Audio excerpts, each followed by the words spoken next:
కొందరు చిన్న పిల్లగాళ్ళు ఉంటారు, వాళ్ళకు ఏం చేస్తున్నారో తెలియదు, ఏం మాట్లాడుతున్నారో తెలియదు.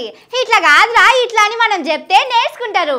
మనం మంచి మాటలు చెప్తే మంచి నేర్చుకుంటారు, చెడ్డ మాటలు చెప్తే చెడ్డ నేర్చుతారు. మరి ఈసారి కాసోయి ఎందుకు లేదో ఏమో పోండ్రి.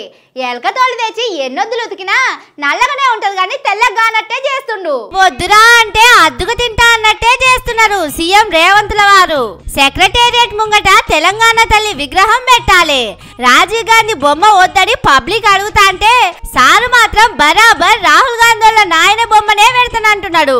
ఎవ్వలన్నా ఆ బొమ్మ మీద చెయ్యేస్తే చెప్పులు తెగుతాయని వార్నింగ్ కూడా ఇస్తుండు. రావు గాని ఒక మాట అయితే చెప్పదలుచుకున్నా, ఎవడైనా శాతనైతే వచ్చి రాజీవ్ గాంధీ విగ్రహం మీద చేయి పెట్టండి బిడ్డ, చెప్పు తెగకపోతే చూస్తా నేను. మొన్న 15 ఆగస్టుకు అంబేద్కర్ బొమ్మ కాడ లైట్లు పెట్టకున్నా గానీ ఇవాళ రాజీవ్ గాంధీ పుట్టిన దినమని ఆయన బొమ్మకు జోర్దార్గా పూల దండలు లైట్లు పెట్టిండ్రు. సీఎం సార్ అక్కడికి పోయి మాట్లాడిండు. అసలు జాగల రాజీవ్ గాంధీ బొమ్మ పెడతారట, తెలంగాణ తల్లి విగ్రహాన్ని మాత్రం సెక్రటేరియట్ లోపల పెడతారట. అంటే ఎవ్వలకు కనబడద్దన్నట్టు జైల్లో పెట్టినట్టు సెక్రటేరియట్ గోడల నడుమ పెడతారట. తల్లికి మొక్కుకోవాలంటే సర్కార్ వాళ్ళ పర్మిషన్ తీసుకోవాలి.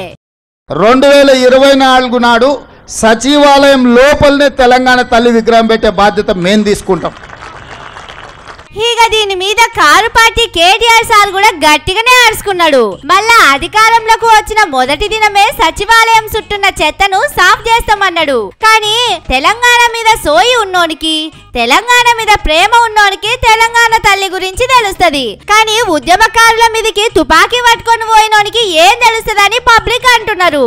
మంచి మాట కొద్ది ఇంటే మంచిది, లేకపోతే రైతులమే వచ్చి రాజీవ్ గాంధీ బొమ్మను లావట్టి హుస్సేన్ సాగర్ లో వేస్తామంటున్నారు. రేవంత్ సారు జర పైలం.